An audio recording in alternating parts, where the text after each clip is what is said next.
कित्तूर धारवाड नवीन railway मार्गासाठी सुरू असलेल्या भूसंपादन प्रक्रियेविरोधात शेतकरी संघटना आक्रमक झाल्या आहेत. शेतकऱ्यांना योग्य मोबदला आणि पुनर्वसनाची मागणी करत कर्नाटक राज्य रयत संघ आणि हसिरू सेना कार्यकर्त्यांनी बेळगावात आंदोलन केले. यावेळी शेतकरी नेते आणि कार्यकर्त्यांनी जिल्हाधिकारी कार्यालयावर मोर्चा काढला. त्यानंतर जिल्हाधिकाऱ्यांच्या माध्यमातून राज्य आणि केंद्र सरकारला निवेदन सादर करण्यात आले. रेल्वे प्रकल्पाच्या नावाखाली सुपीक जमीन संपादित केली जात आहे.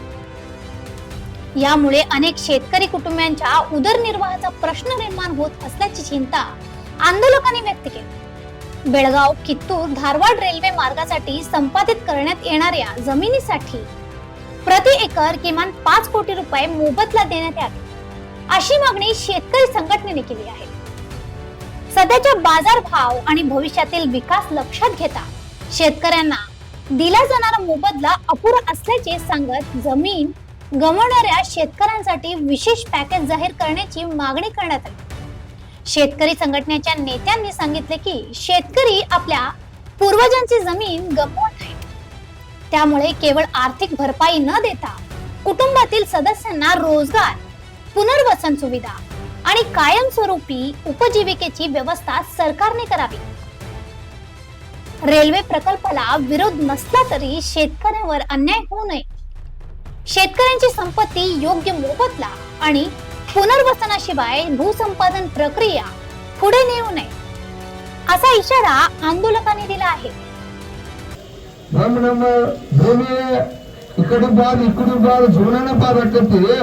ಮತ್ತೆ ಅಲ್ಲಿ ಬಿಡದಿ ಒಳಗ ಸುಮಾರು 100 ಕೋಟಿ ರೂಪಾಯಿ ಎಕರೆಕ ಬ್ಯಾಡ್ ನಾವು ಭೂಮಿ ಕೊಡಂಗಿಲ್ಲ. 9,000 ಎಕರೆ ನಾವು ಭೂಮಿನೇ ಕೊಡಂಗಿಲ್ಲ ಅಂತೇಳಿ ರೈತರ ಸುಮಾರು 500 ದಿನದಿಂದ ಹೋರಾಟ ಮಾಡತ್ತಾರು. ಅಲ್ಲಿ ಈಗಾಗಲೇ ನಮ್ಮಲ್ಲಿ ದಿಕ್ಕು ತಪ್ಪಿಸಿ 100 ಕೋಟಿ ರೂಪಾಯಿ ಒಬ್ರು ಅಕೌಂಟ್ ಜಮಾ ಮಾಡಿಬಿಟ್ಟಾನ ರಾಜ್ಯದ ಮುಖ್ಯಮಂತ್ರಿ ಅವರು. ಅದು ಭೂಮಿನ ಅದು ಬೆಂಗಳೂರು ಬಿಟ್ಟು 35 ಕಿಲೋಮೀಟರ್ ಇತ್ತು, ಯಾವ್ಯಾವ ಬಿಟ್ಟು 15 ಕಿಲೋಮೀಟರ್ ಇತ್ತು. ಇವೆಲ್ಲ ಯಾವ್ಯಾವ ಮೊದಲಾಗದ ಮಣ್ಣು ನಾಡ ಬಾಗೇವಾಡಿಗೆ ಹೋದಾಗ ಅಣ್ಣ ಹೇಳತ್ತಿದ್ದ 20 ಲಕ್ಷ ರೂಪಾಯಿ ಒಂದು ಗುಂಟೆ ಎಣ್ಣೆ ಮಾಡಿದ ಅಧ್ಯಕ್ಷರು ನಮ್ಮ ಭೂಮಿ ಕೇಳತ್ತಾರು. ಅದ್ರ ಅವ್ನಿಗೆ ಎಷ್ಟು ಕೊಡ್ಬೇಕು, 8 ಕೋಟಿ ರೂಪಾಯಿ ಕೊಡ್ಬೇಕು. ಅವ್ರು 40 ಲಕ್ಷ ಹೋಗ್ತಾರೆ. ಮತ್ತಂದ್ರೆ ಏನ ಈ ರೈಲ್ವೆ ಮಾಡೋದ್ರಿಂದ ನಮಗೇನು ರೈತರಿಗೆ ಏನು ಅನುಕೂಲ ಇಲ್ಲ. ನಾವು ಅರ್ಧ ಗಂಟೆ 1 ಗಂಟೆ ಒಳಗೆ ನ್ಯಾಷನಲ್ ಹೈವೇ ಹೋಗ್ತು. ಈಗ ಈ ಜಗದೀಶ್ ಶೆಟ್ಟರ್ ಸಾಹೇಬರು ಮತ್ತು ಸುರೇಶ್ ಅಂಗಡಿ ಸಾಹೇಬರು ಸಿಮೆಂಟ್ ಒಯ್ಯಕ್ಕಾಗಿ ಸರ್ಕಾರದ ಒಯ್ಯಕ್ಕಾಗಿ ಇವರು ಮಾಡ್ಕೊಳ್ತಾರೆ. ಸರ್ಕಾರದ ಏನೇನೋ ಈ ರಾಜಕಾರಣಿಗಳು ದೊಡ್ಡ ದೊಡ್ಡ ಕಂಪನಿಗಳು ಅದಾವು, ಅವರು ಮೆಟಲ್ ಮಾಡ್ತಕ್ಕಂಥ ಸಂದರ್ಭ. ಅದಕ್ಕಾಗಿ ನಾವು ಇವತ್ತ ಜಿಲ್ಲಾಧಿಕಾರಿಯವರು ಕಡೆ 100 ಕೋಟಿ ರೂಪಾಯಿ ನಮಗೆ ಕೊಟ್ಟರೆ ಭೂಮಿ ಕೊಡವ್ರ, ಇಲ್ಲ ಅಂತಂದ್ರೆ ಈ ರೈಲ್ವೇದ ಏನು ತಾವ ಅಡ್ಮಿಷನ್ ಏನೇನು ಪ್ರೊಸೀಜರ್ ಮಾಡಿದ್ರೆ ತಕ್ಷಣ ಎಲ್ಲ ಕ್ಯಾನ್ಸಲ್ ಮಾಡ್ರಿ, ಇಲ್ಲ ಅಂದ್ರೆ 100 ಕೋಟಿ ರೂಪಾಯಿ ಕೊಡ್ಲೇಬೇಕು. ಈಗ ನಾಳೆ ತಮ್ಮ ಲೆಕ್ಕಾಚಾರದಾಗ ನೀವು ಇಷ್ಟು ಮಾಡಿದ್ರೆ ನಾಳೆ ರಾಜ್ಯದ ಮುಖ್ಯಮಂತ್ರಿ ಬರತ್ತಾರ. ಈ ಬೆಳಗಾವಿ 10 ಗಂಟೆಗೆ ರಾಜ್ಯದ ಮುಖ್ಯಮಂತ್ರಿಗಳು ಭಾಗವಹಿಸ್ತಾರ. 500 ಕೋಟಿ ಕೊಟ್ಟರೆ 200 ಕೋಟಿ ರೂಪಾಯಿ ಘೋಷಣೆ ಮಾಡಲಿ. ನಮಗೂ ಬರಲಿಲ್ಲ. ನಾವು ಒಮ್ಮೆ ಭೂಮಿ ಕೊಟ್ಟಪ್ಪ ಅಂತಂದ್ರೆ ನಮ್ಮ ಕುಟುಂಬಗಳು ಬೀದಿಗೆ ಬರ್ತಾವು. ಈ ಭೂಮಿ ಮಾಡಿದ್ರೆ ಮತ್ತೊಂದು 2 ಪಟ್ಟು ರೊಕ್ಕ ಹಾಕಿ ನಾವು ಬೇರೆ ಕಡೆ ಭೂಮಿ ತಗೋಬೇಕ. ಬೆಳಗಾವಿದಾಗ ಇಲ್ಲೇ ಜಾಗ ತಗೋತಿದ್ರೆ 40 ಲಕ್ಷ ರೂಪಾಯಿ ಗುಂಟೆ ಇತ್ತು. ಪ್ರಧಾನಿ 20 ಗುಂಟೆ ಇದಾವ, 10 ಗುಂಟೆ ಇದಾವ.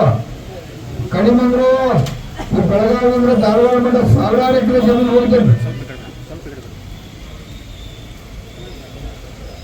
ತಾವು ಮನಸ್ಸು ಬಂದಂಗೆ ಭೂಮಿಯನ್ನ ತಗೋತಕ್ಕಂಥ ಚಟುವಟಿಕೆಯನ್ನ ಈ ರಾಜ್ಯ ಸರ್ಕಾರ ಮತ್ತು ಕೇಂದ್ರ ಸರ್ಕಾರ ಕೈ ಬಿಡಬೇಕು. ಯಾಕಂದ್ರೆ ಜಗದೀಶ್ ಶೆಟ್ಟರ್ ಸಾಹೇಬ್ ಕೂಡ ಇಲ್ಲಿ ಬರಲೇಬೇಕು. ಜಗದೀಶ್ ಶೆಟ್ಟರ್ ಸಾಹೇಬ್ ನಾವೆಲ್ಲ ಚುನಾವಣೆ ಒಳಗೆ ಮತದಾನ ಮಾಡಿದ್ವಿ ಏನಂತೇಳಿ, ರೈತರನ್ನ ರಕ್ಷಣೆ ಮಾಡ್ರಿ, ರೈತರನ್ನ ಕಾಪಾಡ್ರಿ, ರೈಲ್ವೆ ಒಯ್ಯುದು ಬೇಡ ಅಂತೇಳಿ ಹೋರಾಟ ಮಾಡಿದ್ದು. ರೈತರು ಇರಲಿ, ಅವಕಾಶ ಕೊಡೋಣ ಅಂತ ಕೊಡದಾರ. ಆದ್ರೆ ಏನ 3 ಕೋಟಿ ರೂಪಾಯಿ ಪ್ರತಿಯೊಬ್ಬ ರೈತ ಕೊಡಬೇಕು. ಮತ್ತ ಎಲ್ಲಿ ಸಿಟಿ ಒಳಗ ಈಗ 20 ಲಕ್ಷ 30 ಲಕ್ಷ ಗುಂಟೆ ಮಾರ್ಗೈತಿ अदेना आंदोलनानंतर जिल्हाधिकाऱ्यांना निवेदन देण्यात आले. मागण्यांकडे गांभीर्याने लक्ष न दिल्यास आगामी काळात तीव्र आंदोलन छेडण्याचा इशारा कर्नाटक राज्य रयत संघ आणि हसिरू सेना कार्यकर्त्यांनी दिला आहे. अशा आणखीन अपडेटसाठी फॉलो करा व्हॉइस ऑफ विनुग्रामला.